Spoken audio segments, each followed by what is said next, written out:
Hello, Chris here to talk about Indie Insights. Indie Insights is our bi-weekly newsletter and love note to the film industry, movies, and the creatives who make them, not to mention you, our esteemed listeners. Inside, you'll find curated industry trends, articles, exclusive commentary, and underappreciated films from filmmakers like yourself worldwide. The best part is that it's completely free. So sign up today at www.bonsai.film/subscribe. It just takes a few seconds. And once you sign up, you'll get our next newsletter on Friday morning. Just go to www.bonsai.film/subscribe to get Indie Insights, our bi-weekly newsletter, and join a network of film creatives like yourself.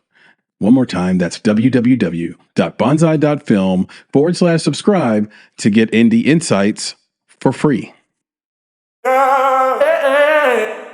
Hello, Chris here with another episode of the Make It podcast. But before we hop into the conversation, I'd love to share with you this episode's Bodega Sync Indie artist. And the artist this episode is California-based duo Prism, pronounced Prism, but spelled Prxzm. Let me tell you a little bit about this duo.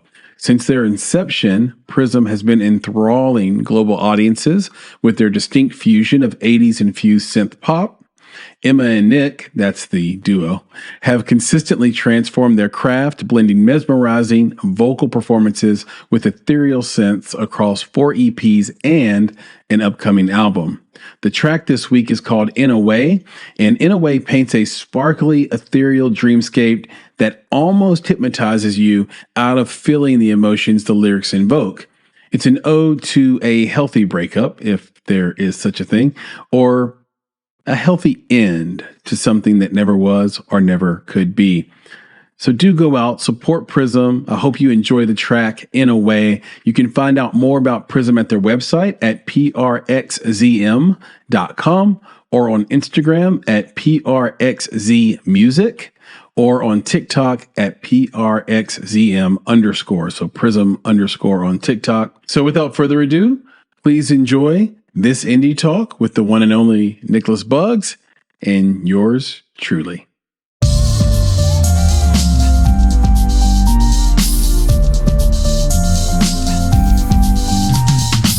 You're listening to Make It, the Indie Film Podcast. Hello, Chris here with another episode of the Make It Podcast, and this is an Indie Talk week. And that means I have my good friend and my co-founder, Nicholas Buggs, here with me on this podcast. Good friend, great friend, bad friend. Bad friend? You offered that as an option? I'm always saying, well, I'm just thinking man. Because I always say good friend, and good friend, does it really describe us? You're great friend? See, there you go. I think you should do that. Brother friend? Great friend. Hey, brother friend. I like that. Brother from another mother, chocolate stud friend? You're right. That sounds like something you would say in church. That was kind of... Not the chocolate stud thing. I'm talking about people like that was a little burnt sienna. Yeah, no. Let me introduce you to my brother friend. You know what I'm saying? Come on, Hey, brother friend, would you sit down here in front? Welcome, brother friend. Yeah. Come worship with me today, brother friend. Brother friend. I'm so glad. Right. I'm so happy to be here back with you. And there's so much going on in the world of film. And television. Always. I'm going to start mentioning television, even though, I'll warn this audience. I've done no TV. I've never been a showrunner, never written a teleplay. I had a lot of ideas for one, just haven't done it. But I do know people who've done it. Obviously, we brought those guests on, but I have to mention it because it feels like right now, some of the best content is going to TV. And TV is an interesting conversation to have, especially around like what you're watching now. One of the things that I should just mention, and we called this before the strike, or like right at like week 1 of the strike last year, is like, well, get ready. You're going to have sort of a deluge of content coming out of this because no one has stopped working. And that has been the case. And they haven't stopped thinking. They haven't stopped writing. They haven't stopped creating. Yep. I mean, you talk to anybody, they're watching something different. And you're like, well, okay, well, what is that one? So my latest one is the 3 Body Project on Netflix, which has been great. But that came right after Guy Ritchie's thing on Netflix as well. And then before that, it was Mr. and Mr. Smith on Amazon. And there's so many new shows on Max right now. Like The Regime is worth your time. And they have, I think what's called Tokyo Vice, maybe on there. They've just got, there's so many things to watch. You can't be, you can't possibly watch it all. I had seen this video with, I think his name is, he's like a very popular YouTuber. It's an Indian dude that's English. I'm forgetting his name. So it's like Mr. I'll find out. Hopefully put it in the show notes. Not Mr. Beast, by the way, obviously. Of course not. But this is another Mr. But he's an Indian dude in England. And he was tabulating all of his streaming. Cause he was like me. He just didn't know. And he was paying almost $1,200 a month in various streaming subscriptions and app subscriptions. And I feel like I'm in that world too. I feel like I have at least $500 worth, and I got rid of cable so that I could pay less. But really the little one-off things like, okay, I need to get Peacock because I want to watch Chelsea get beat down by Arsenal. Like I need to do that. I want to, and then I like watching Dan Patrick. So I need to watch that on Peacock. Okay, let me get Paramount Plus so I can watch The Challenge. That's like a guilty pleasure for me. That's like my Kardashians. Okay, let me watch Max because I'm not going to miss the season finale of Curb Your Enthusiasm. I need to watch John Oliver.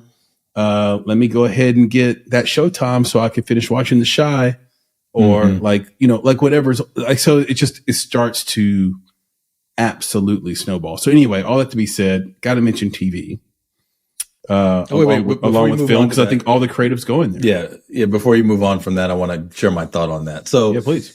We're in this deluge, right? There's just so much stuff, and I feel like it's hurting us because it makes it difficult for us to engage around content.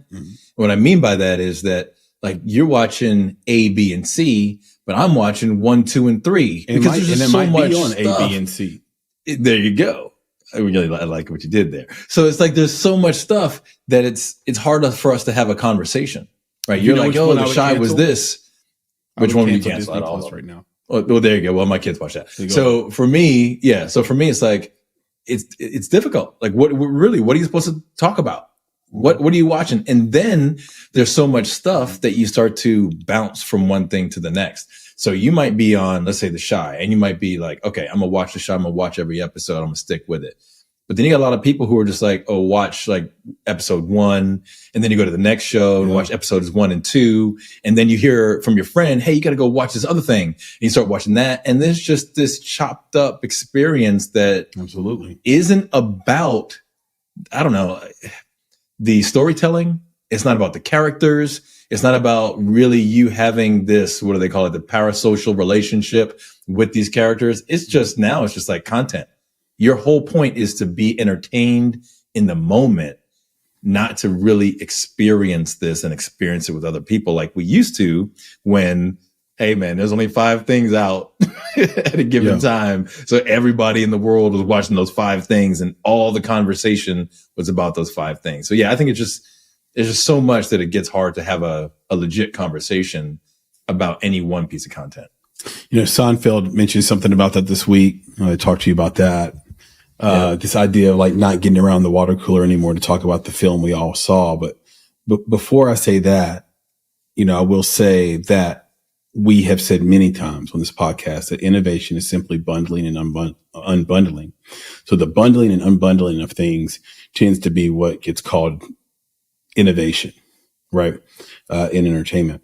And right now we're in that purgatory space where you're going to see M&A.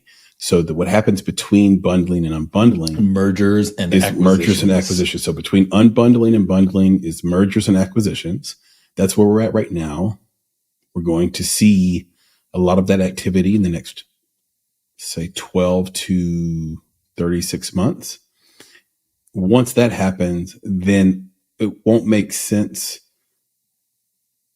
Well, that's a type of bundling, right? But it might not make sense to keep everything separate on separate apps when I own, let's say I'm a company and I own all those apps. I might just put them on one thing, the way Max has done, basically. Max has said, look, we own all these studios. We own all this content. Let's just throw it on one thing and let's do a bunch of stuff really well. And on Max, and as much as we've talked about it in the past and we're suspicious of it, and many people still want to call it HBO, and that's fine. But you can watch basketball, soccer, a variety of sports, actually. You can watch sitcoms and cartoons and movies and, dramas, and it's all in one spot. And that's just a type of bundling. And I think once people get, there's a line. I really don't know what the line is of sort of negative externalities on top of cost. But when that benchmark is reached, that's when people will start to churn, and they will then, corporations will then rush to bundle in earnest and to bring those people back. Because that's just, that's the nature of because people cannot pay $1,000 a month for entertainment. They just can't. But it is a great time sort of to be in the business we're in. I'll have to say, ads aren't going anywhere. Ads are still going to be super important, if not more important. And certainly being able to create content that's original and authentic, and us just being ourselves. There's no two people on the planet like me and you, frankly. And, the ability to be ourselves is what people want. And they see through the bullshit, which hopefully we'll talk about, later in this conversation, just around AI and just all the sort of, different machinations of fake that are out there, and people grow tired of it. They want to know for sure. There are certain tests they're looking for you to pass in order to be seen as authentic. And at least there's faith there, that they're listening to something that's coming from another human perspective. Cause I think humans are pretty unique. And I think authentic also means because you mentioned the fake part of it, which some people can think about, like you said, AI or things that are digital, but fake can also be placating, or I wouldn't say placating. I would say it would be giving into maybe social pressures or certain communities in ways that don't seem natural to the individual creator or don't seem to honor the story, which I think we've seen that. Well, I've seen that a lot. Yeah. Disney's getting a lot of heat for that as well, because they're moving in a certain direction. I think you just tell the story. A lot of people say so leftist, right? Where the point that there's an extreme to it where it's not about inclusion anymore. It's really about let's overrepresent some communities, and in doing so, you underrepresent others. And it seems the intentionality there seems to be, or the intention seems to be good. Yeah, that's communism. Yeah. Right. But I think it looks great on paper, and then in action, you still have to deal with the human beings in the room that have emotions, that are selfish. That it's not a great way, to do things. Now, the fake I'm talking about specifically was in film, where there does come a point where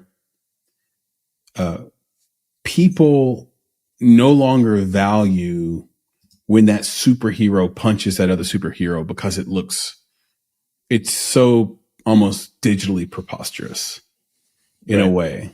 Now, there's fun to be had in that. I think the last Superman that came out, not animated, but the one before that, that was the last one. That one felt like it was right on the line of, there's too much happening here that, I know it's fake. So when everything is fake, we bore that, we plateau of that. That's all. I did come up with a razor about this, though. Not exactly about this, but I have a new rule of thumb razor. I call it the influencer razor. So check this out. You tell me if this jobs with you. Influencer razor. You ready? The influencer razor is this. The less you know or we know about an influencer, the more influential they can be. So I'll give you an example. I know a few social media influencers. One's been on the podcast, Elizabeth Donaldson. I don't know which episode that is. Maybe producer Jada can find that and throw it up in the chat or something like that. But she's been on. I know her. I've been around her. So when she presents something online to me, I'm less influenced by it. Like I know her. Like I know enough about her, I should say. It's not like I'm her family, but I'm saying like, and it's not that I don't want it. Like I'm cheer for her. I root for her. I like all her stuff. Right. I follow her. I big her up. I retweet. I do all the stuff. I'm saying that I know where she lives. I know her neighborhood. I've seen her without makeup on, like all this. Like I know the real person and who she really is. And so when she promotes something product wise to me, I'm not as likely to consume it as I would be Tim Ferriss, for example, who's an incredible podcaster and author. But because I don't really know his daily life, I've built up a story about him in my head that says, oh, he tried that out. He liked it. I'm guaranteed to like it. Parasocial. So I hear you. So I think that some of that comes with the fact that many influencers are they're personas. Mm-hmm. So I think that's what they're selling. So they're selling through the persona. They're not selling as themselves. Yeah. So so I'm with you. Where if you know too much or you know just enough, then you might actually start to see through the persona. And then you start to question whether or not that thing that they're selling or that they're saying is because the real person wants you to have it, get it, buy it, watch it, listen to it, or it's the persona that's selling it to you. Right. Because as an influencer, it's a job. Yeah. Right. So you have a job to do. She's good at it. Yeah, exactly. So you have a job to do, but that's not necessarily what that human would say to you, outside of the influencer environment. So I hear you. I mean, I think it makes sense to me. Again, I think as an influencer, if you want to be an influencer, it's really important to keep your audience at a distance. If you're like strictly an influencer, if you're meaning you don't have a podcast or a YouTube channel. Well, I guess it depends, right? And maybe both. What do you mean by keeping them at a distance? But if people can just sort of see pictures of supermodels, then there's a mystery that they're able to build. It's the same concept as reading a book and then going to see the movie and not being satisfied with the movie because the characters don't look like the characters that were in your head. Right. I mean, what I'm saying, I don't want to see that shit. That's not my, right. That's not my, you keep the distance from, you keep the distance, right. But you keep the distance from the real person. So I think that what they do is, and this is, I think to your point really is, the influencers can bring them in. Yeah. They can bring them real close. They can chat. They can do all the things, but they have to do it in that persona. Yeah. As soon as they break from that and now you're getting the real person, now it changes your, like I said, that vision that you have, it changes your perception and it changes your, I don't know, potential desire to buy from them or whatever. Yeah, it reminds me of the role. There's probably a more recent character. Yeah, there's got to be a more recent example of what you just said. But Charles Barkley did this in the 90s, where he said, "I'm not your role model," and it broke persona because he had he had marketing and sort of an image of being a likable, funny guy, bubbly guy. And it didn't jive with the Charles Barkley that threw a guy through a plate glass window at a bar, right? It didn't jive with the Charles Barkley who spit on a fan when he said something crazy to him. It doesn't jive with the Charles Barkley who was getting in trouble or, you know, even he was even like it's like as close as 10 bear. years ago, he got stopped for trying to solicit a prostitute, but the cop let him go because he's funny. He was both things. Because I think when he got stopped, the story was he got stopped and said, "Do you know what she was about to do to me?" And the cop couldn't help but laugh. like I'm not trying to get away with anything. I'm not dangerous. I'm Charles Barkley and I have money and here's this person. Right. Yeah. Right. So it's interesting, but he's the one. There's got to be like I said, a more recent example of that. But we do, as the consumer of that influence, get shocked when someone breaks persona.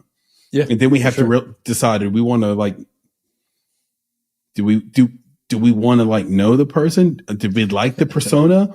Do we want them to just speak as their authentic self going forward? Or be the persona? Some of them can flip it. Some of them can flip it and make it great. Now, one of them I would say is, and this, it might hit, it might not, but I think about Alicia Keys. Mm-hmm. So super Alicia talented. Keys, super talented, super pretty, like always done up, like all her stuff is just perfect, you know, and everybody's like, oh my gosh. And then Alicia Keys says, I'm not wearing makeup. Yeah. Like I'm not doing that anymore. Yeah. And she could do that. Yeah. Right. I mean, she could do that. I mean, not only is she just naturally pretty, but you can tell the difference, obviously, but she's able to flip that persona into something else entirely because she built up at a minimum, like a campaign behind it, right? Yeah. Why she's doing, it's not that she got caught without makeup. No, she's like, no, I'm doing this for a reason. And then everybody went along with it. So she was able to switch it up because there was something there and people went with her. Yeah, so, she had the talent, and also she set an expectation, right? Which is kind of a great lesson for filmmakers and creators as well. But she set an expectation with her audience, which is different than, let's say, Mike Tyson. The first time we heard him speak, there was no expectation set. So here we see this very, very dangerous looking guy who beat people up in seconds, and then he has this really high pitched voice, and you're like, "Oh, that was great." It was perfect. Now that I didn't expect. And then all of a sudden you have to figure out what are you going to do with that. Well, anyway. And then take it to the extreme. You know, when he bit Holyfield's ears, nobody expected that. Yeah. Right. But nobody expected it. But that wasn't a persona shift because because he'd already been to jail for rape. I know, but that was like we knew he was an aggressive guy. I know, but you're in the ring, right? You're in this squared circle, if you will, right? And you're not supposed to do stuff like that. And he played by the rules. So when he did that, it was a game. Like I don't know. Well, you're a dog, man. Like that. Well, he was frustrated because he couldn't outbox Evander. Evander. Well, and people look at Tyson as this big bad guy, but if you look at Evander Holyfield and some of the contemporaries in heavyweight boxing, which really doesn't even exist anymore outside of Klitschko and a few others, like. They were some serious freaking boxers, man, and they were large and athletes. And look at Holyfield. Nobody looked as swole. No one is as swole as Holyfield. And I will say that I think this is the other talk track around that fight is that Holyfield. I don't think it was intentional, but Holyfield kept headbutting him, and he was so pissed about it. No, boxers like he was so. I think it was intentional. It just happens. It just happens, though. What I'm saying is like a part of it, and he was so pissed off. I think Evander was doing that on purpose, man. I think he was getting him under his skin. You can control it, man. Boxers are one athlete that are in control of their body. Yeah, but remember your boy Mike. He knew he could outbox Mike. He knew he had reach on Mike. He had weight on Mike. He had height on Mike. And so for him, it was just about surviving his flurry, right? Like Mike is like a kid throwing a tantrum in the ring where it's all at 11, right? Yeah. Like it's at 11, but it's at 11 for 60 seconds because you just can't keep it up. Yep. Right. Like the kid's going to fall on the ground because he can't get the toy, scream and kick his legs. And then if you can just hold out for 60 to 120 seconds of embarrassment. I'm telling Mike, you called him a kid. You're like a kid. Yeah, that's it. No, I marked the clip, bro. It's Chris Barkley calling out Mike Tyson. I'm saying Chris said, Mike, I'm talking to Mike right now. He said, you fight like a kid throwing a tantrum. I think that's out there. Yeah, I think that's great. I think he would agree with me. I think he'd agree with the metaphor, man. He's he's like, damn right. He's like, he's all in your face and energy. And if you could withstand that, then you could box with him, is the point. And it's true. And nobody came out with as much fire when that bell rang than Mike Tyson. And Evander Holyfield knew that. And, you know, he got Tyson frustrated. He did something really unsportsmanlike. But I watched that fight live, is the point. And I did not think that was a persona shift for Mike Tyson. I just thought that was like if anybody was going to, matter of fact, I'll go this far. If anybody was going to bite somebody's ear, it was Mike Tyson. It was going to be Mike Tyson. He wasn't going to, it wasn't going to be Oscar De La Hoya. You know what I mean? Like who else is going to bite somebody's ear in the ring but Mike Tyson? You know, it's funny. It definitely wasn't a persona shift. Anyway, yeah. Very good. Very good. All right. So let's talk about the Seinfeld stuff, bro. Hit me with that. We'll go there. We'll go back because otherwise you're going to go on a tangent about Oscar De La Hoya. Exactly. You saw me. I was like, nope, got to reel myself in, bro. I could go there, but I'm not going to go there. Okay. Yeah, it's all good. Yeah. Right, hit me up. Seinfeld. He's an interesting dude. So Seinfeld, I love, by the way. I know you do. Talk about, he hasn't really done a persona shift. There's just the character he played on the sitcom and then the guy he really is. But he's so famous that we saw a lot of the guy he really is. And so we're not surprised when, Kesha goes in for a hug and he rebuffs, because that is the character he played on the show. But the real version of him, which is slightly meaner and more real than the Seinfeld character, which is almost, when you look at Seinfeld in retrospect, you realize they're just telling a story about adults who are still children up here. I mean, they have they've kept their childlike hopes and ambitions, and it helps make things funny, right? Even down to the fact, if you go back, guys, watching this, listening to this, go back and watch the Seinfeld episode, where in the episode you get to see George's bedroom. His whole bedroom is baseball sheets and comforters, baseball caricature pillowcases. He's got Met stuff on the wall. It is literally a boy's bedroom. And he's like a mid-30s man on Seinfeld. And it's like, oh my God. Like, I recently just noticed that. Like, oh, George is literally a man-child. He's a boy. He's not have adult fixings in his own room. Yeah, we know that through his actions. And you're saying they double down through everything that's in his room, right? Everything that's in his life. But if you're not paying attention to that stuff, because George he's Jason Alexander, incredible actor, incredible performer, incredible singer. Actually, he's bald and he wears glasses, and they put him in a lot of cardigans and dark colored button ups, and so he's very adult in his appearance, but in his behavior, talk, and even in the life they create around him, he's basically a child, and it's fascinating. So anyway.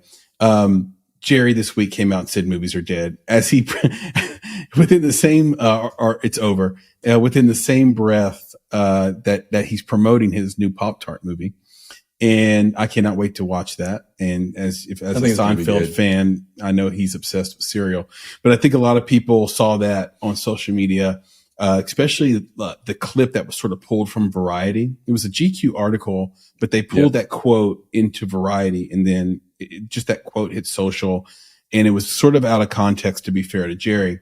And people kind of in the film world and in my film circles were like, the hell does he know? Make your movie, and like how are you going to promote your movie and say this? This is like hypocrisy, whatever. What he's really saying in the article. So I just want to contextualize this for people who didn't know, because this is conversation worthy. He's not saying movies are over because of AI, and he's not saying movies are over because the theaters have some failing that can't be overcome.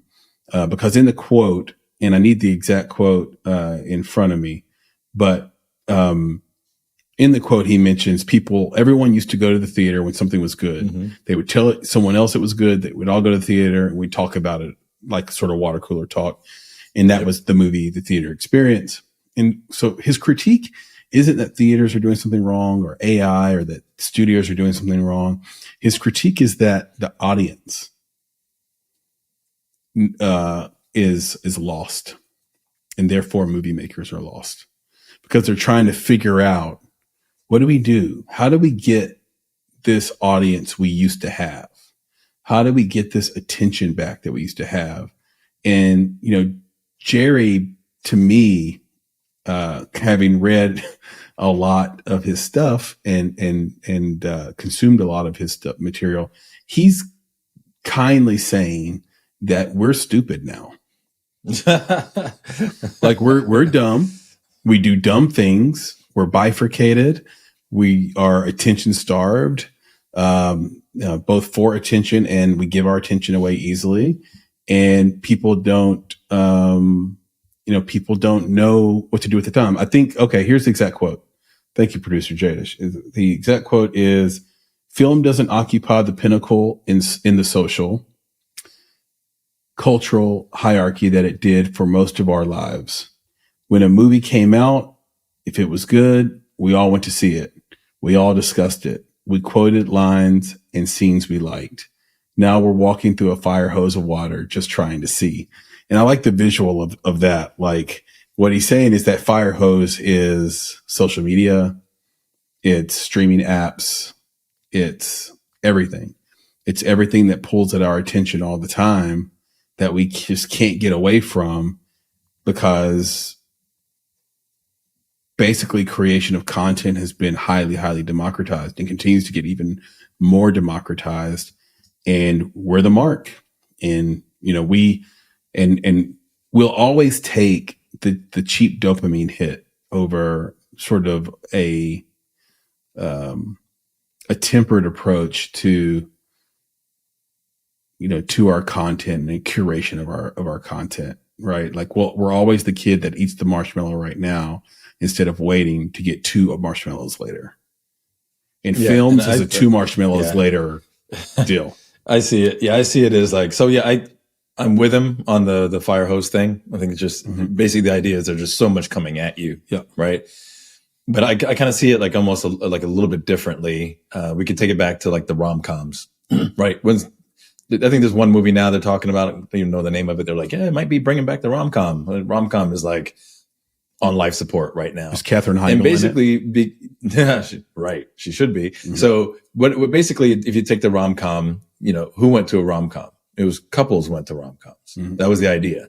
So if you take that as the example for me, the way I see it is that you've taken that couple and you've got, let's say, Max pulling one part of the couple in one direction, and then you've got Disney Plus or Netflix pulling the other part of the couple in the other direction. Mm-hmm.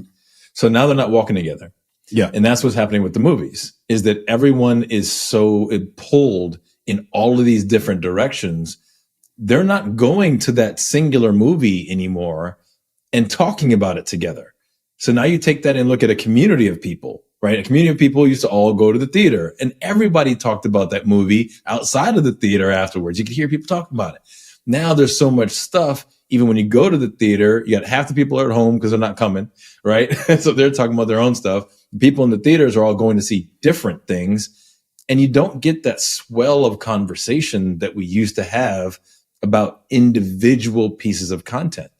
And I think that's the challenge. And that's the part, the issue that I think the movie experience is having. Mm. The movie industry is alive and it's well, and it's producing things. And Seinfeld himself is producing a movie, in a movie. But it's like, but that's it. I feel it too. And it sucks. It's like, you just don't have that engagement around films anymore. I mean, I even went to see a movie, this past week, and it was weird. I mean, I know it was late, but it was weird to be like Monkey Man.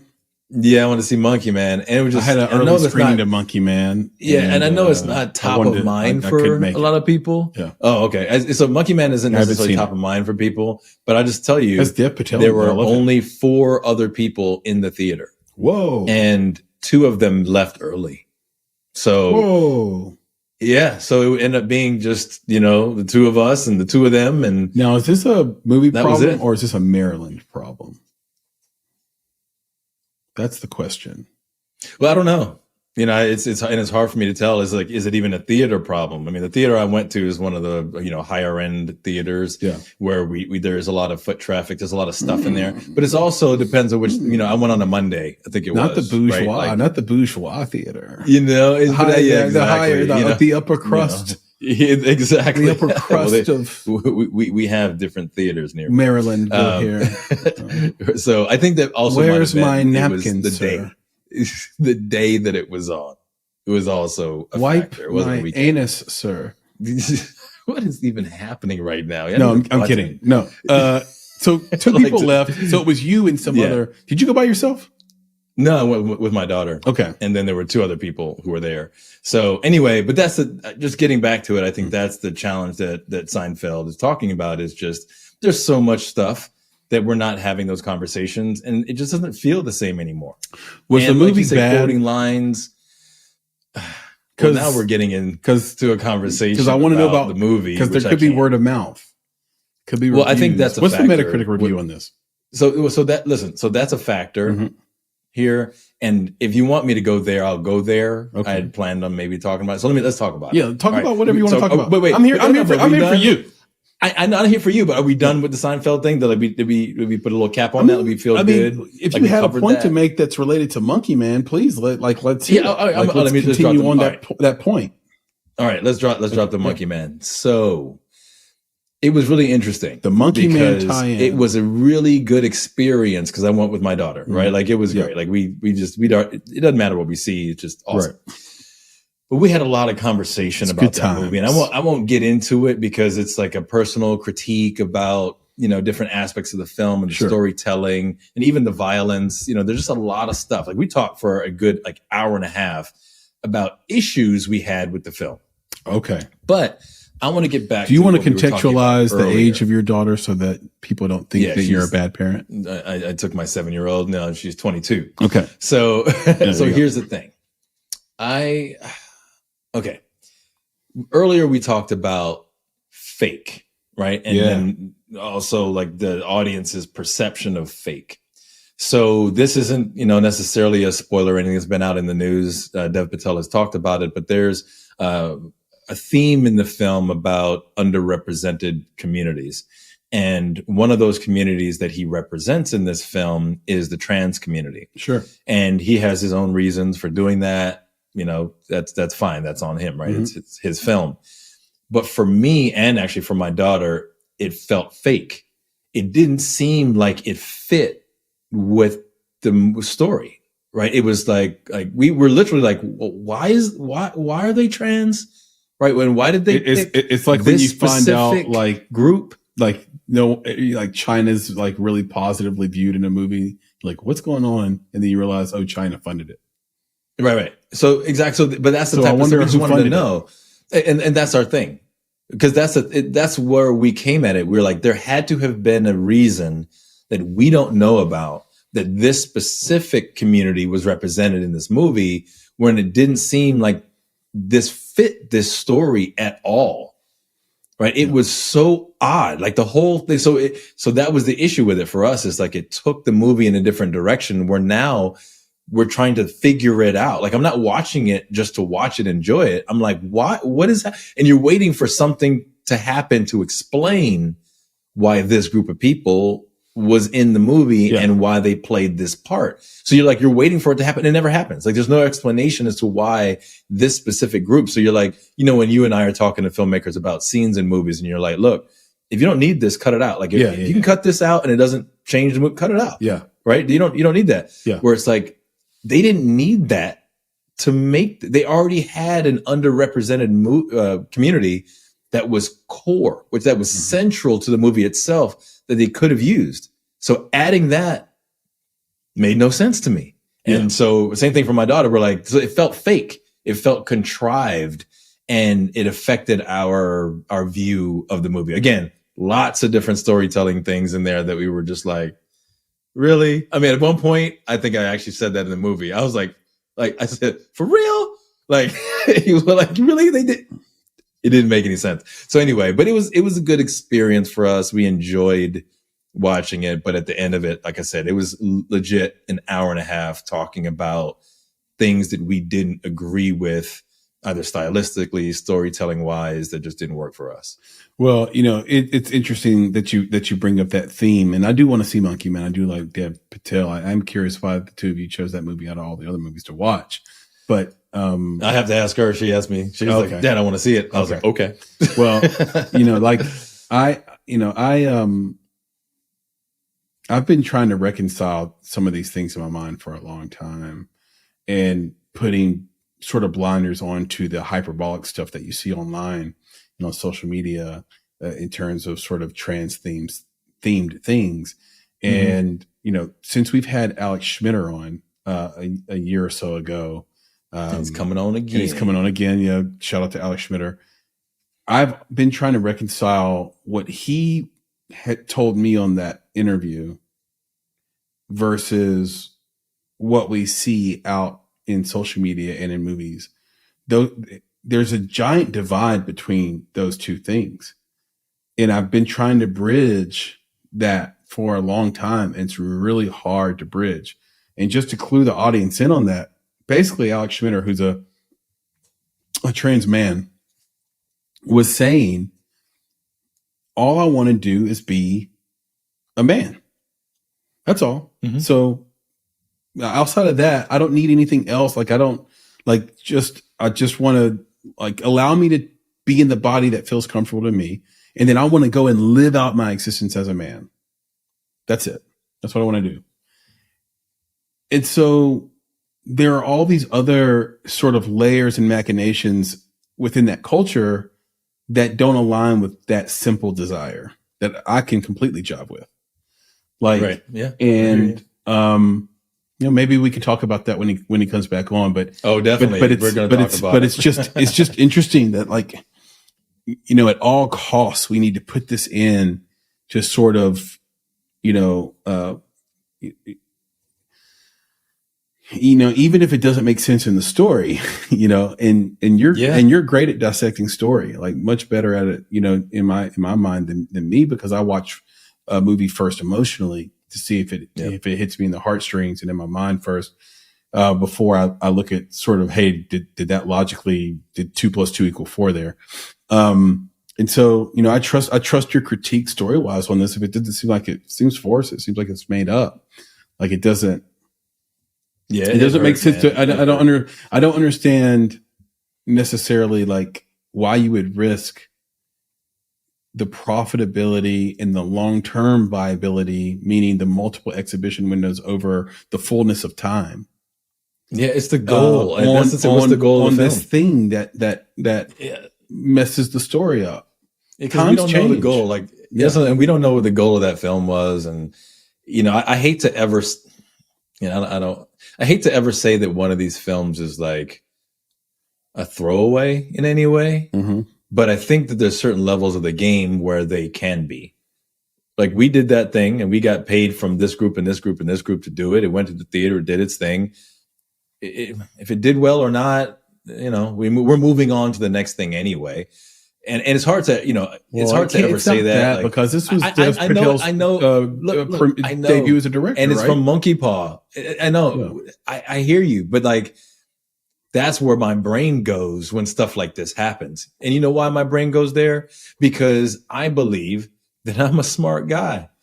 Yep. But I'm not Dev Patel, and I'm not the people who are around him who've been doing this for longer than I have and have connections and understandings that I don't have. So when something like that happens, that seems so crazy to me, right? I'm like, you should know better. Mm-hmm. Part of me thinks that they do know better. And it's well, we did this for this reason. Yeah. And that reason was satisfied. So anything else and everything else doesn't matter. So whatever that reason was, I'm just not clued into it yet. Right. So that's why I give it to him. I'm not telling anybody else that it's not a good movie. Yeah. Right. I'm just saying that there's just things that I didn't like about it that I talked to my daughter for an hour and a half about, because she and I both kind of were going back and forth. We cut it apart in our own way. Yeah. So I told her, I was like, I've gotten to this place where my grading scale on movies is basic. It's really simple, because I don't want to get into stuff like, well, was the lighting good and was the sound good? And how about the cinematography? I'm like, no, you got 2 things. Would I recommend it? Would I not? Okay. That's it. Yeah. For me, would I recommend this movie? The No. Marie Kondo, or whatever her name's simple. Kondo. Yeah, what's her name? Marie. That sounds like. What's her name? She does the organ. She's like the organization. She's the organization. That's I think her name. She is like Kondo. has a simple rule. Either you love the item or you don't. Or you don't. If it's don't, get rid of it. And if it's Yep. love, you keep it. And that keeps your Right. house kind of decluttered. And man, I'm going through that right now, cleaning out my mother-in-law's house.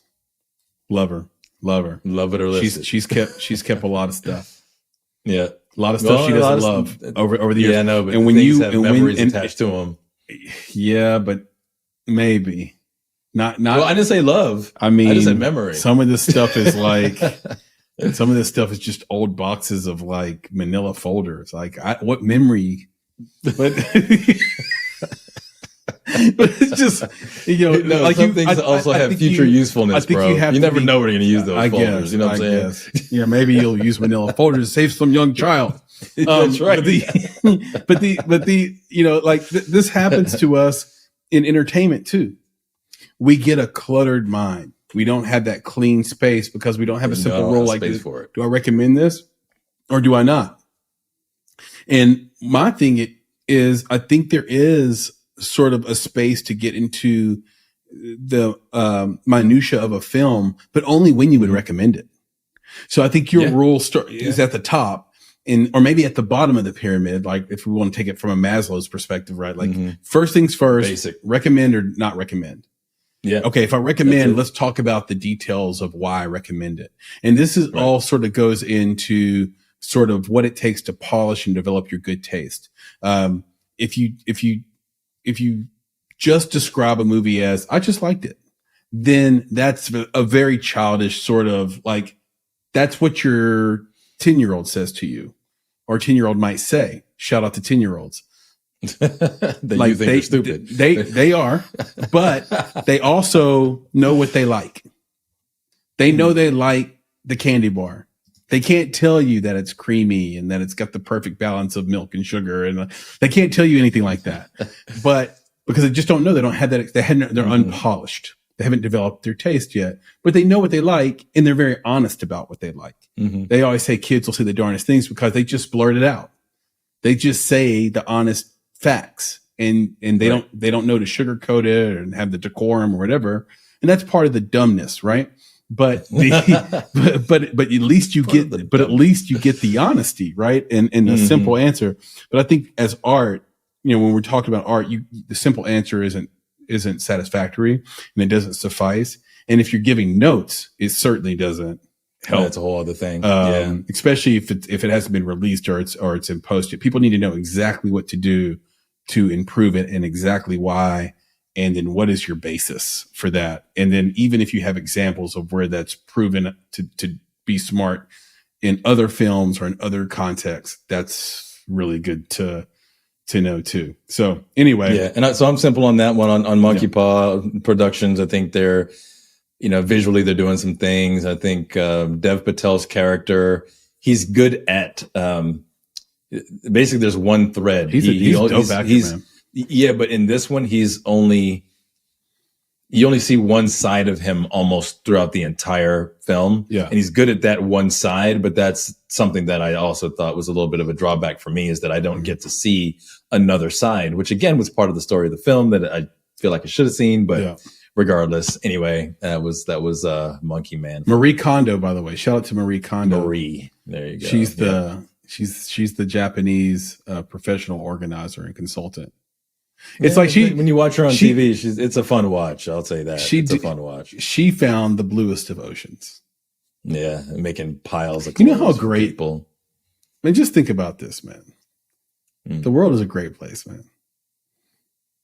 For anybody that's down out there listening to this, let me just tell you, tomorrow's worth it. Because your imagination, I was thinking about this today.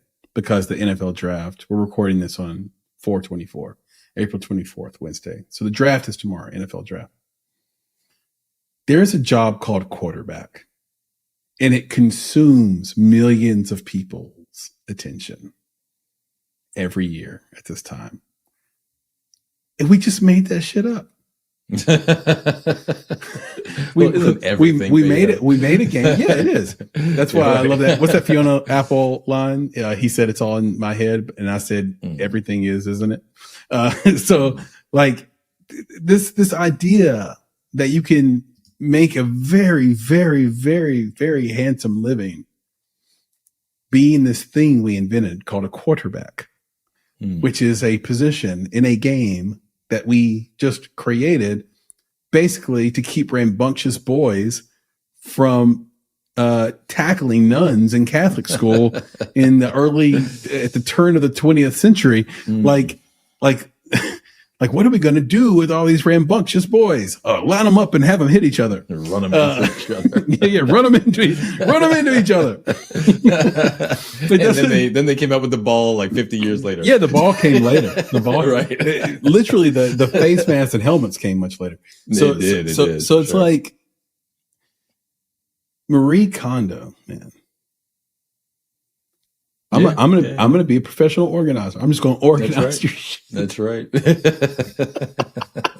A job. No. Literally, all of us are qualified for. No. The best part about she does a lot. And now she's so good at it. She's good at what she does. But it's like she's a professional thrower awayer. Yeah. You know what I'm saying? Like, I'm gonna throw your stuff out. Like, that's what I'm gonna do. We're gonna have fun. I'm gonna make you feel good about getting rid of this stuff. It's great. Create a category of one. Isn't that like the Peter Thiel? Isn't that the Peter Thiel thing where he said, create a new category and be the first to it? First to it. Yeah. Yeah. Like, just create a job and then just go take it real seriously. Don't let anybody make a joke about it. You don't make any. Nobody can joke about it. Nobody. It's not a joke. I'm really doing this. Oh, hey, I got it right now. Paper airplane maker. No. Off the top. Mm-hmm. Okay. I got to figure out the title for it. Muffin top curator. No. You come out with the title for this. Okay. All right. You ready? Mm-hmm. Or producer Jada put it in the chat. Mm-hmm. All right. So you know how you could be at a restaurant with a bunch of your friends. Yeah. And you're eating. Assuming you have friends. And assuming you have friends, right? Or maybe you're on a date. Mm-hmm. Who knows what it is? You could be at a business luncheon. It just doesn't matter. You're out with people. You're out. So you're out with people. And you got a booger right here. Yeah, you got a boogie. You got one. Nobody is going to say anything. I had an Nobody says ex-girlfriend anything. that used to say you have a Joe home. Nobody says anything. Mm-hmm. They just let you walk around with that booger sitting right there in your nose. Those are bad people. They are, but there's so many of them are bad. I want to be the guy. Mm-hmm. Right. So it's a subscription service, right? You pay. Okay. You know what I'm saying? So when you're out doing your thing, I just, me and my team will be in the vicinity, right? Mm-hmm. Man, you got stuff in your teeth. We got you, bro. Like, we got you. You got a booger in your nose. Yeah. We got you. You got them draws stuck to the back of your thing because you got that static cling. Mm-hmm. Man, you're about to do like a discreet pull, like the discreet pull. I just slip it right out, and I put it right, and I got you, bro, because I think people need that, and I'm the guy who'll do that. You're gonna pull it out. I don't know how many times I will take it. You'll pull it out of the team. The team will do what we got to do, bro. The team, because we're there for you, right? Subscription service. That's it. We're there for you. Whatever you need, we got you, because your friends ain't there for you. Mm-hmm. You know what I'm saying? That girl that you're dating, she's not there for you. Your coworkers aren't there for you. Your so-called girlfriend. Exactly. They will let you have that piece of spinach in your teeth. You know what I'm saying? While you're talking to everybody, and they won't, because they're just, what do I say? How do I say it? No. You got me. I got you, bro. That's what's going to be called. Yeah. There's nothing worse than just killing it conversationally. And then saying, I got to run to the bathroom. I'll be right back. Yeah. And then you go there and you're like, oh my God, those smiles were not for my conversation. That's right. They were the fact that this booger keeps going in and out as I breathe.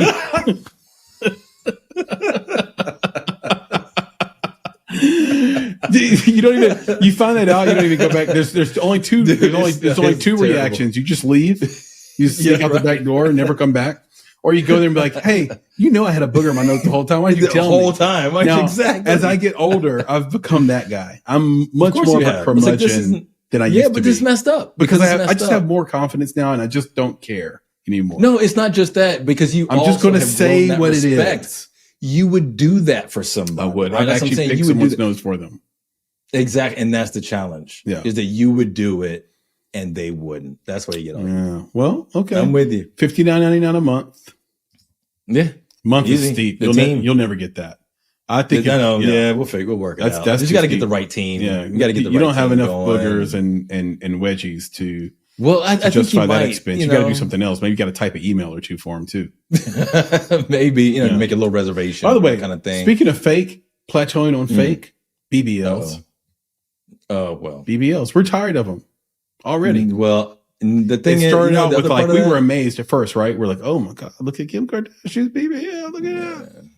And then. Well, no, I mean, if these only one BBLs of are them's bad doing now. it. These BBLs. No, but if only one of them's doing it and they're, a star, then maybe it works. But the other problem with that is that people keep going overseas and dying. Like, that's the other part. Like, really? Like, it was that you wanted it that bad? The war of BBL. Yeah, the battlefield like of they're going to BBLs, get the like- surgery and they're dying, bro. They're dying on the table. Like, it can't be that That's serious. insane. How did Grandma die?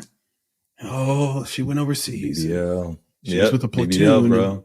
of bad bitches, and That's how they roll. they all wanted BBLs. And That's how like- they roll. All right, you ready? You ready for the thing that I got ready for you?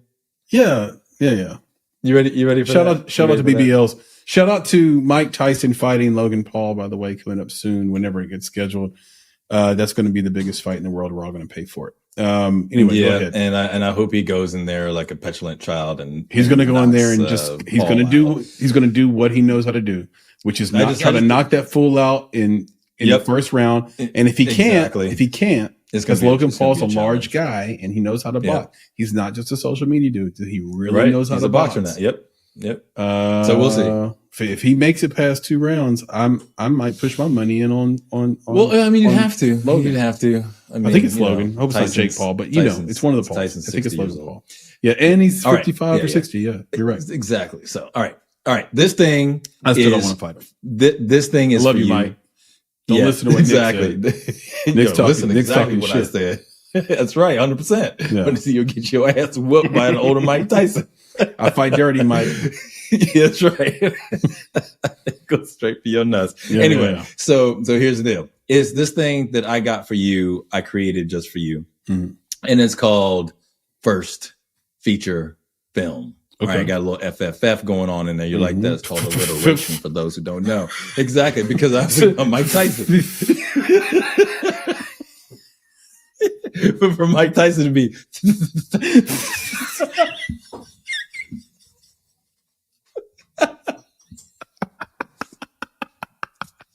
well, we started something with Mike Tyson. You gotta leave that man alone. I love Mike. Shout out to Mike. Right. All right. So I'm gonna give you. So we're creating this as Yeah. we go. I created this. Wait, and I say was it like, this will again. be fun. What's the title? It's first feature film. First feature All right? film. Okay, got it. So I got a bunch of actors, that you're gonna know, and I want you to guess Mhm. what their first feature film was. New right? segment So alert. first one, yeah, I'm gonna throw at you, and you let me know. So I'm thinking through this, right? I'm wondering if I need to throw it in the chat too, so you can see. Sometimes when you do, I'm gonna do multiple choice, right? Mhm. So when you do multiple choice, sometimes it's good to see it. So maybe I throw it in the chat, so it's a little bit easier for you to see. That work for you? That works I for can me. do that. So Should we what? drum roll? Oh, drum roll. Well, thank you very much.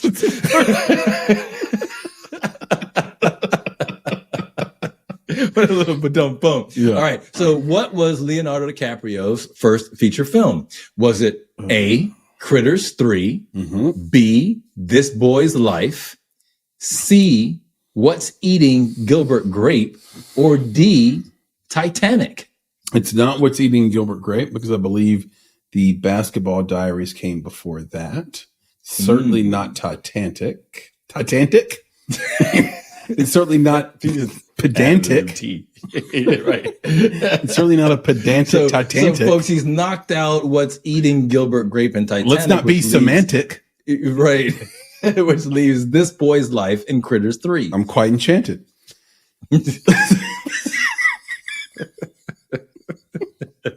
Just go ahead and plant it. Yeah. Well, all these questions are slanted. So I think that you have an advantage.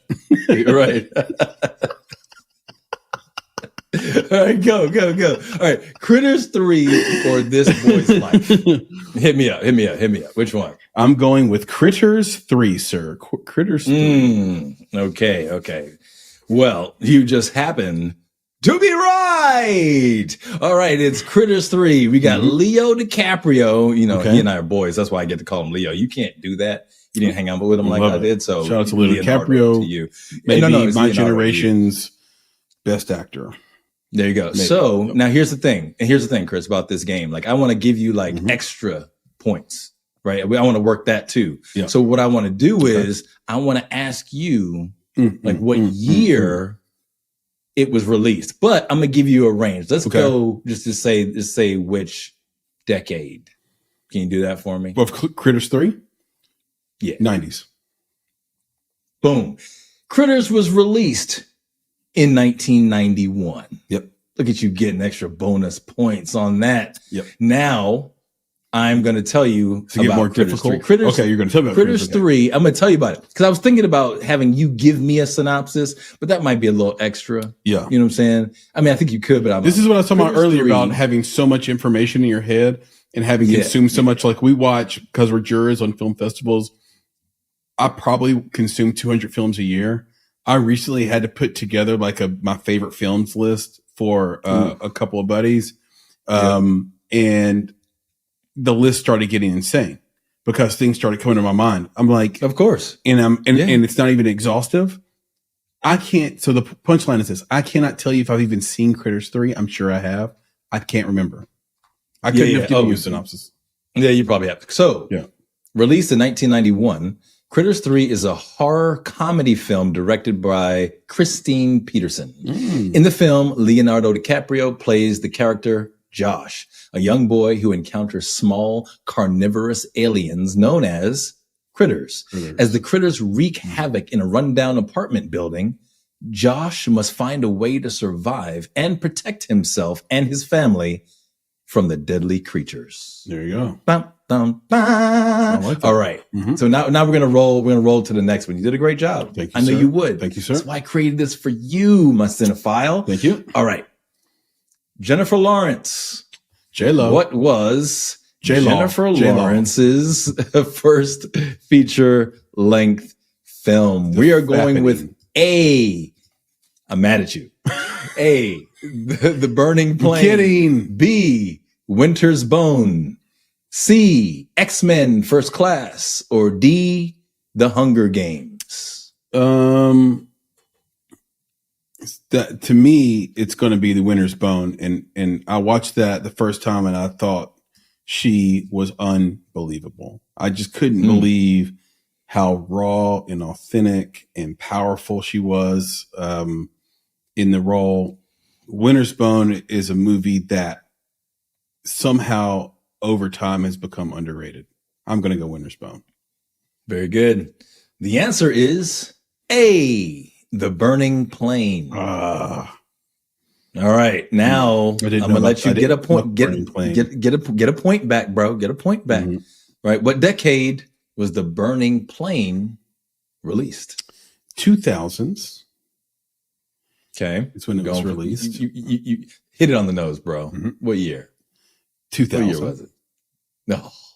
Yeah, you missed that one. But you're right. It is the 2000s. It was released in 2008. The Burning Plane is a drama directed by Guillermo Arriaga, released in 2008. Jennifer Lawrence portrays the character Mariana, the troubled daughter of Sylvia, played by Charlize Theron. Love Charlize Theron. The film explores themes of guilt, forgiveness, and redemption through interconnected storylines spanning different time periods and locations. Never seen Jennifer Lawrence. Yeah, first feature film. Now I'm like, I've never seen it. I'll check it out. I love Charlize. Yeah, you got Charlize, bro. Like, come on now, The Burning Plane. She's one of those. Right. She's one of those women you look at and say that's choice. That's choice white woman right there. Class, bro. Class. That's a Patrice O'Neill line, by the way. Right? Yeah. He's like, you got to, footnote. That's prime. That's that's like life goals. So, Yeah. Well, I mean, and that's why you see all the memes now. Well, you did a little while ago of Will Smith and Charlize. And it's like, yeah, I haven't seen any Charlize Theron, Will Smith memes. All right. Are you ready for the next one? Mm-hmm. Yeah. Well, push the button, bro. Let's get it. Let's get it going. Let me hear that little drum roll. I like that. Oh, you want a little drum roll? Let's do it. Why not? What do we have? Do we have other like other like little intro sounds? Maybe not. Like there's like a drum, like this drum roll. But that's not really the one we want. We want. Nah, we hit it. Yeah. All right. Robert Downey Jr.'s first feature film. Was it A, Weird Science, B, Weird Tough Science, Turf, C, Pound, or D, Iron Man? So shout out to, I'm doing a lot of shout outs this episode, but shout out to Robert Downey Jr., who resurrected his career, had really good 100%. Friends in his corner, and we're all the beneficiary of that turnaround when he did Iron Man. Still to this day, one of my favorite movies of all time is Kiss Kiss Bang Bang. If you haven't seen Kiss Kiss Bang Bang, you must go watch it now. They created like their own world in that movie, and I love movies that do that, where the characters, and I try to make movies like that, with our collaborators, Nick. Like, can we build a world that doesn't actually exist, but is close enough to the real world where it's relatable, but the characters talk in their own way and dress in their own way? Kiss Kiss Bang Bang does that in a fantastic way. Nice. Now, the first movie I think I saw him in was Weird Science, so I'm going to pick Weird Science. All right. But there were a few people. Sandra Bullock was in Weird Science. Man, somebody else. Like, there's an obvious actor that I'm not thinking of that was in Weird Science. Like, Weird Science was a little ahead of his time. I like movies like that because, remember, just until recently, casting directors didn't get an award. When you see movies that are cast full of all these people who turn out to be huge stars later, all of them are in the same movie. Like, that's what's crazy. It's like no, that casting director had a freaking eye. That's right. 100%. Yep, you got it. So shout out to that clever cast, my friend. Yeah, spot on. All right, so we're gonna go with the answer now. It is not Weird Science, my friend. It is C, Pound. Mm-hmm. All right, so now you get to try to get that point back. You got the point back on the last one, so let's get the point back on this one. Yeah. So now, what decade? Well, that's got to be the 80s. All right, and the answer is 1970. Pound. He starred directed by Robert Downey Sr., released in 1970. Robert Downey Jr. appears in this film. So he wasn't the star of it. I thought he had to be the star of it. No, it was his first feature film. First feature film. I thought he was the lead. No, as it was one of his earliest roles. The movie is set in a pound. I'm gonna write that down. Where dogs discuss their past lives and the circumstances that led them to end up in the pound. That's a fascinating premise, actually. That's interesting. Now it is. I like it. It's 1970. So, yep. Gosh, like before I was even born. I will go watch Pound by his father. That's cool. Yeah, isn't that so cool? Movie that was terrible that I told you about, Dog Man or whatever. Yeah, there's a lot of dogs. It's a dog movie as well, like about dogs in a place. Except problem is dogs can't talk to each other about their past in that movie. And maybe if they had, it would have been better. If they had, it would have been good. All right, so the last one. All right, last one. We're gonna call it quits. I got plenty for you, bro. We're gonna keep this going because. Like I said, I made this for you. Oh, okay. Woo, I love it. All right, here we go. Scarlett, and I'm gonna say your last name with a y. So we're gonna go Scarlett Johansson, right? We're gonna go Johansson on that. First feature film, was it A, North, B, Manny and Lowe, C, The Horse Whisperer, or D, Lost in Translation. Lost in Translation is a great, great movie. And I think the world fell in love with her in that movie. Maybe before, but maybe not the entire world. She just went to another place of stardom, I felt like, after Lost in Translation with Bill Murray. Also, she's one of those people who is almost like a Rachel McAdams, where she's so endearing and charismatic in front of camera. You almost don't want to meet them in person because you're afraid that they won't be. The persona will not be there. Yeah. Yep. You're afraid they'll actually be terrible, and like, oh God, that, so there's that fear. Like Reese Witherspoon might fall into that group as well. Like, oh no, like what if I met her and she was a total B to me, right? Oh, definitely. That would destroy Hello Sunshine. It would right? destroy Like that a would lot be the of things opposite for you. Yep. So she's just one of those people. Like, oh, I don't necessarily want to. I like her. Look, back to the razor. I like her from afar. And by the way, just as a quick throwback to our girl Elizabeth Donaldson, influencer extraordinaire.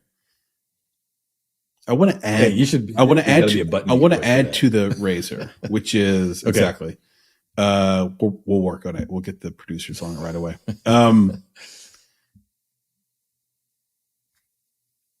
Because I know her, I would buy something that I know she uses for her job versus buy something she was promoting online.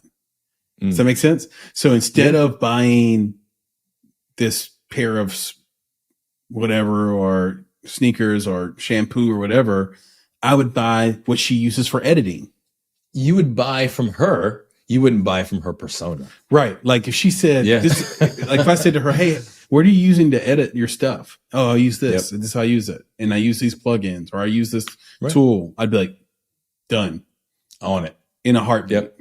Right. Like that's what I mean. Like, I'd buy, great way to put it. Yeah. I got you. Buy from her, not from her persona. The closer you are to an influencer, the more you're willing to buy from the person and not the persona. Yep. Okay. There you go. Anyway. All right. So we had Johansson. A, North, B, Manny and Lowe, C, The Horse Whisperer, or D, Lost in Translation. This truly is the most difficult one because I've only seen 2 of the 4 movies in this list. And I think in the previous list, I'd seen 3 of the 4 each time. And so this is truly a coin flip answer. Do it. And I'm going to go with the only one other one I'd seen, which is The Horse Whisperer. Okay. And my friend, the answer but I think that's wrong. North. Yeah, I knew it. I felt all right. So now just give me the decade. Again, I'm giving you these opportunities to get the points back. I mean, it has to be 90s, right? North has to be 80s or 90s, right? We got to pick one. Well, the problem is now she didn't have to star in it. She just has to appear in it. She could have been 3 years old. She could have been Drew Barrymore in Starman. She could have been. So you got to give it to me. What is it? What do you think? No, that's a throwback. People are like, Starman. Yeah, go look it up. It's a good movie. Yeah. It's an okay flats in a Cadillac. You know what? I am going to stick with the 90s. And I think that was a good choice because North is a comedy drama film directed by Rob Reiner, released in 1994. Boom. Scarlett Johansson appears in a supporting role in this film, which follows the adventure of a young boy named North, played by Elijah Wood. As he embarks on a journey to find new parents. Then that's a dude that you can meet in person. And he's actually a cool dude and will actually help you out and will actually talk to you. Yeah. Shout out to Elijah Wood. Go ahead. I like that. I like the shout outs. All right, let's go back. So as he embarks on a journey to find new parents after becoming disillusioned with his own. The film is called North, released in 1994. Love it, man. Okay. There you go. It's for you, bro. I created a game just for you, man. Because the name of the game again. So we're going to call it First Feature Film. That's it. Make it real simple. First feature film. New game. You knocked it out. Good job. We will play first feature film again. Yes. Affectionately called. It's fun for me. And or as Mike would say it,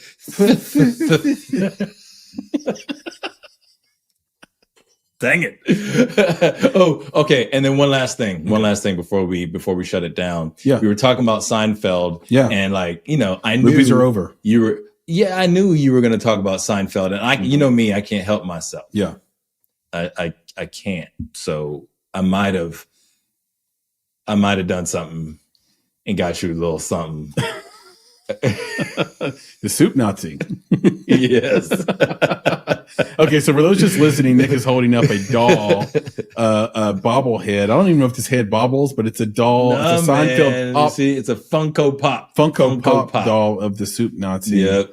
No soup for you. And that's right. Thank you very much. And for I don't know if people can actually see it in my background, but if you look in the background near where my keyboard is, right above the keyboard and in front of the monitor is Jerry and George having an infinite conversation right behind me. One day we'll have to do like a studio tour of this room and just go over all the little things that are in it, because there are so many little Easter eggs all over this space. So, and as you can see, I make a habit of dropping those Easter eggs wherever and whenever I can. So this will be coming to a mailbox near you in the not too distant future. Yeah, there's like little things I think you can't even see, sort of, it's kind of off camera. So maybe one day I'll change the angle in which I sit in here and people will see sort of what the other side of the studio looks like. But no, this is good. Like okay. Any final thoughts? Any bulletin board items, billboard items you want to talk about before we jump off? This has been no, man. I think this is good, dude. This is super fun. You know, wanted to end it on just a quick fun note, and you did exactly what I thought you were going to do. Kind of expound upon even your experience with these films and with these actors. And I wanted to also offer an opportunity for our listeners to explore these films. Right? There's a lot of good stuff out there that these folks have probably never seen, but it could be really cool to see actors that you know and love in their first feature film. Like, what were they doing then? What was their performance like? How old were they? How long have they been in this game? Right? You know them now for what they're doing and all the accolades that they're receiving, but they came from somewhere. Yes. And I think that's one of the important things here is that, they've been doing this for a long time. And some of them started as children, in the game, and they've kept it up. I mean, imagine that longevity as well. It's an amazing thing in an industry that is as difficult as this. So I'll leave it at that. No, I love that. And producer Jada, copy and paste some of these question and answers somewhere on some Word document or Pages document, somewhere we can grab them so we can. Or throw them in the Slack or something so that we can put them in show notes. That way people can go, we'll link out to them. People can just go watch these movies, whenever they can per what you just said there, Nick. So I think that's really smart. Yeah. I don't have a whole lot of bulletin news except for, we just have to thank everybody for the enormous support on YouTube.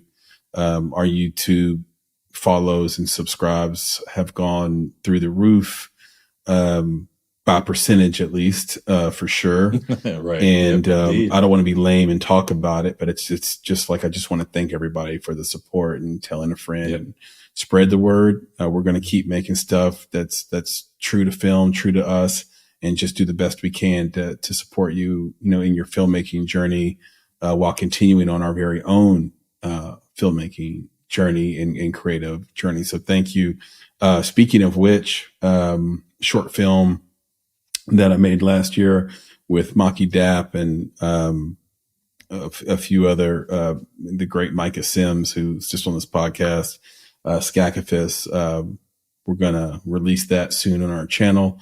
So look out for that. We'll put the link in the newsletter as well, which is at bonsai.film/subscribe.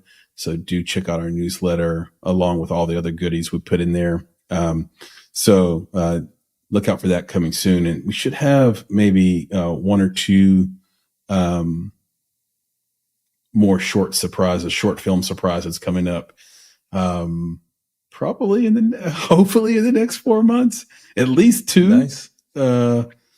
One is a oldie but goodie that was never released, and another one would be a brand new one. So stay tuned for sure around that. The way that, Nick, that you've been answering questions on Reddit, I've been hopping in these Facebook groups and answering a lot of questions just around everybody's number one concern is film distribution. So I think the next time we come on, we should talk about film distribution and why we have the strong opinions we have, and not even like talk down certain distributors, because I don't want to do that. No, never that, man. I mean, I don't mind doing it if it's deserved. There are people there in companies that deserve it, but I would rather stillman it. And if you're not familiar with the concept of stillmanning, it's like, okay, let's say everything goes the way you say it's going to go, and everything goes the way the distributor says it's going to go. Let me tell you why it's still a bad idea to distribute to them.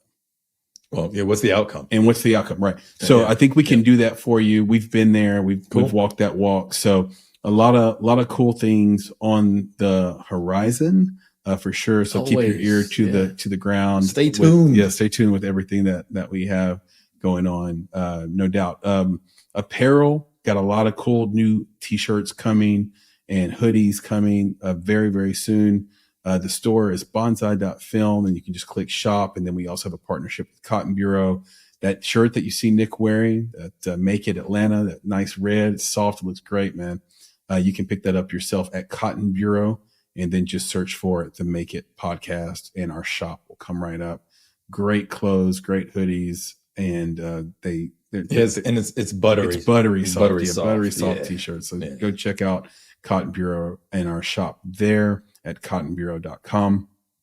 If you're looking for our podcast, other places. So if you're watching this on YouTube and you want to find the audio version, you can just search for the Make It podcast on Apple, Spotify, wherever you listen to podcasts. If you're listening to this and you want to check out what we're doing on YouTube, just go to YouTube and type the Make It podcast. For whatever reason, you do actually need to type the in there. It's really weird, but when you leave it out, you get like this sort of menagerie of returned videos of your search.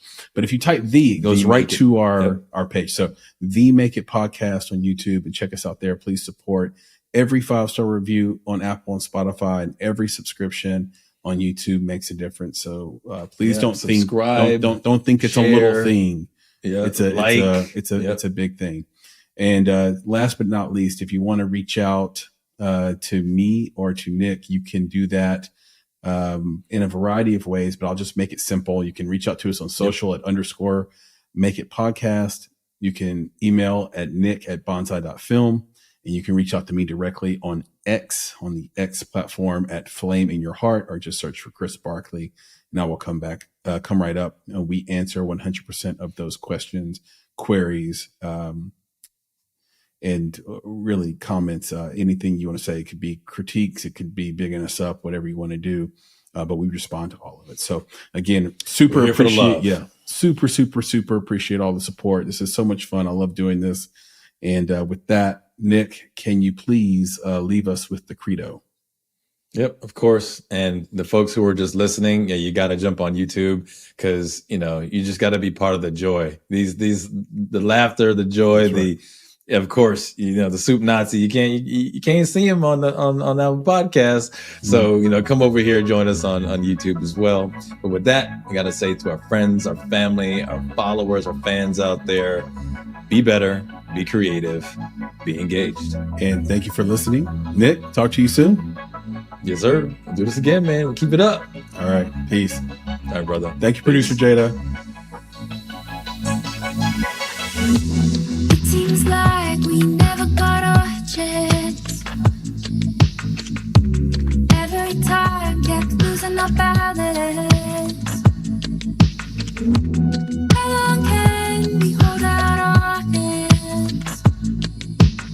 Like ships in the night trying to find land. In the night, doors we left open. So nice when the lights coming in. Losing our minds is so romantic. We won't admit that we're aimless. Always saying it is what it is.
just like